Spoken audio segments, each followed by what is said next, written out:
Assalamualaikum warahmatullahi wabarakatuh. Pemirsa pecinta dunia supranatural, dunia mistis dan metafisika, berjumpa kembali dengan Ternyata Bukan Mistis, sebuah tayangan yang mengkaji fenomena klinik dan gaib melalui kacamata ilmu pengetahuan.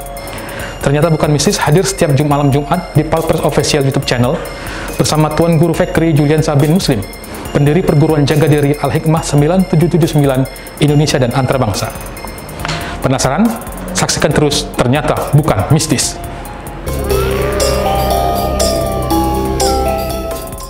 Pemirsa Ternyata Bukan Mistis, kali ini Tuan Guru Fikri mengajak kita menelusuri salah satu objek wisata di Yogyakarta, Candi Prambanan. Selain terkenal dengan keindahan arsitekturnya, ada mitos yang juga menjadi penarik wisata untuk berkunjung ke tempat itu. Mitos yang berkembang, Candi Prambanan yang tak lepas dari kisah Bandung Bondowoso yang diwajibkan membangun 1000 candi sebagai syarat menikahi Roro Jonggrang. Konon atas bantuan bangsa jin dan bangsa lelembut, Bandung Bondowoso nyaris menyelesaikan tugas maha besarnya itu.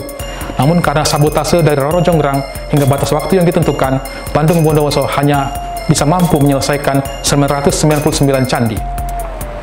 Karena murka, Bandung Bondowoso pun akhirnya mengutuk Roro Jonggrang menjadi patung untuk melengkapi menjadi 1000 candi. Nah, benarkah mitos tersebut? Berikut penelusuran Tuan Guru Fikri langsung ke lokasi Candi Prambanan di Yogyakarta.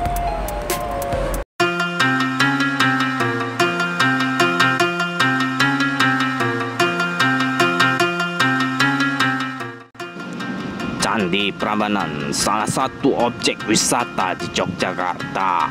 Selain dikenal dengan kecantikan arsitekturnya, juga kaya dengan kisah mitos yang kian membuat objek wisata itu menarik dikunjungi.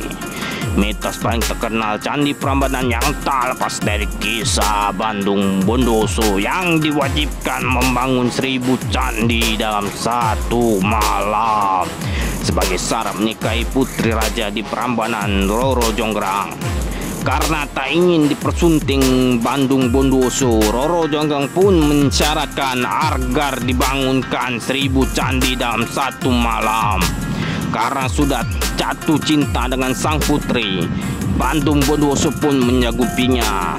Dengan bantuan bangsa jin dan para determin makhluk halus, Bandung Bondowoso pun nyaris menyelesaikan pekerjaannya. Melihat itu, Roro Jonggrang mencari akal untuk menggagalkannya. Dengan bantuan para dayang, Roro Jonggrang membakar jerami dan mendumbuk lesung padi. Para jin mengira fajar sudah menyiang, langsung pergi meninggalkan 999 candi yang diselesai dibangun. Bandung Bondowoso yang murka dengan apa yang dilakukan Roro Jonggrang mengutuk putri tersebut menjadi patung batu untuk melengkapi 1000 buah candi. Ada satu mitos lain berkaitan dengan mitos Bandung Bondowoso yang gagal menikah dengan Roro Jonggrang. Konon jika ada pasangan yang datang ke sana, kisah cinta mereka akan berakhir seperti Bandung Bondowoso yang gagal mempersunting Roro Jonggrang. Nah, permisa, ternyata bukan mistis. Berikut penelusuran langsung Tuan Guru Fikri ke kawasan Candi Prambanan guna mengungkap fakta-fakta yang ada di kawasan tersebut.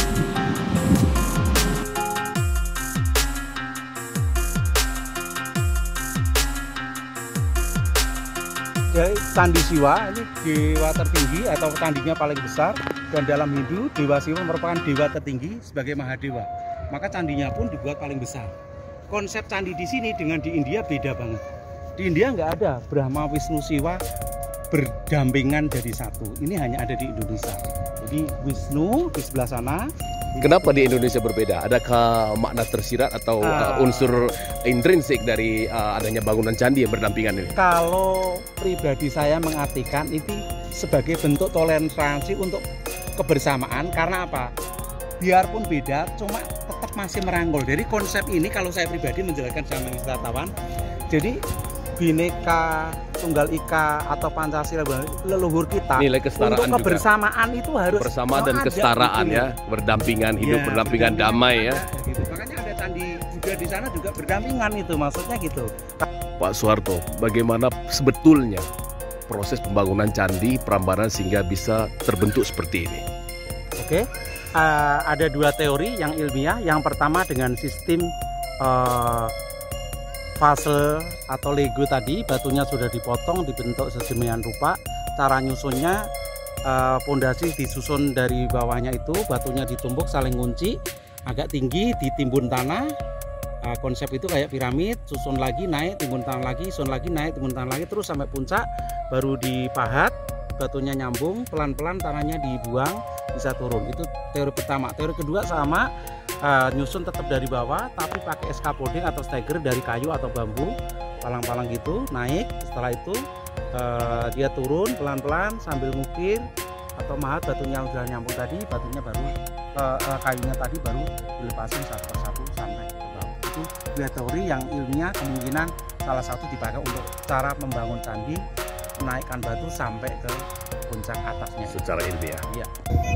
Tapi kalau mau lihatnya dari luar, naik mobil dari luar, lihatnya di dalam mobil. Nah, ini termasuk ukiran pahatan masih ori. 1200 tahun yang lalu, namanya kala. Kalau di Bali bilangnya barong itu, ya. Ini ada di sudut-sudut atau di depan pintu biasanya ada. Jadi ini yang 224, yang diperbaiki baru 5. Terus yang berserak ini, kalau yang dibilang dalam legenda, jin-jinnya kabur itu, lagi ngangkatin batu itu. Nah, untuk dulu membangun candi, tidak pakai lem, tidak pakai semen, sistemnya Lego atau puzzle gini. Antara satu batu dengan yang lainnya saling kunci, terkait. Jadi untuk mencocokkan satu persatu perlu waktu yang sangat lama. Contohnya yang paling besar Candi Siwa itu start pemugaran dari 1926 sampai 53. Itu Candi Brahma tahun 77-87, Wisnu 84-91. Nah, ini perlu waktu masih panjang karena kerajaan Mataram kuno Hindu-Buddha. Nah, setelah terjadi bencana alam, Gunung Merapi meletus, banjir lahar dingin, gempa bumi, itulah huru-hara besar disebut Mahapralaya yang menyebabkan kerusakan candi baik bangunan Hindu maupun Buddha, dan pindahnya kerajaan Mataram kuno dari Jawa Tengah ke Jawa Timur, Majapahit itu. Nah, terus sampai ke Pulau Dewata. Nah, ratusan tahun tidak ada yang ngurusi, batu-batu candi banyak dimanfaatkan oleh masyarakat. Patung-patung juga ada yang berminat, mungkin dulu dari zaman penjajahan juga ada yang pada ngambil. Sekarang sudah banyak di Eropa atau di luar negeri banyak sekali. Inilah yang tersisa yang sudah diperbaiki. Jadi kalau Candi Prambanan dulu 100% sebagai tempat suci, tempat ibadah, sekarang hanyalah monumen. Tapi baiknya kita orang Indonesia mayoritas Muslim, dan sekitar Candi Borobudur Prambanan tidak ada orang Hindu dan Buddha, mayoritas Muslim. Ketika saudara kita orang Hindu mau sembahyang, Waisak, Buddha mau sembahyang, diperbolehkan. Ya, tuh, karena kita menghargai mayoritas, menghargai minoritas. Tapi seolah-olah melulu sebagai tempat ibadah 100% nggak bisa, karena ini sudah dikelola oleh BPKB atau Dinas Perdagangan.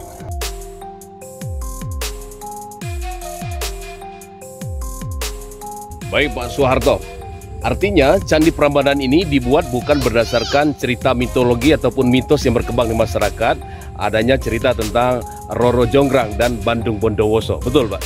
Ya, itu menurut legendanya atau cerita rakyatnya kita hargai, itu cerita rakyatnya. Cuma secara ilmiahnya kan beda gitu, karena sejarah dengan legenda itu beda. Kalau sejarah itu harus ada bukti otentik, referensinya atau sebagai petunjuknya, dasar untuk mengkaji bangunan tersebut itu ada petunjuknya. Kalau sejarah, kalau dongeng itu hanya cerita rakyat, katanya. Baik sahabat Pirsa, artinya proses pembuatan Candi Prambanan ini dilakukan secara ilmiah, bukan dengan adanya kekuatan makhluk gaib ataupun bangsa jin sebagaimana dalam cerita rakyat ataupun legenda Roro Jonggrang dan Bandung Bondowoso. Demikian, ternyata bukan mistis. Pemirsa, ternyata bukan mistis. Terlepas dari benar tidaknya mitos yang menyelimuti Candi Prambanan, banyak hal yang bisa kita pelajari. Salah satunya adalah kita sebagai manusia harus mampu mengendalikan hawa nafsu yang buruk agar semua perilaku dapat berjalan dengan baik. Saksikan terus kami setiap malam Jumat di Palper Official YouTube channel dalam Ternyata Bukan Mistis. Wassalamualaikum warahmatullahi wabarakatuh.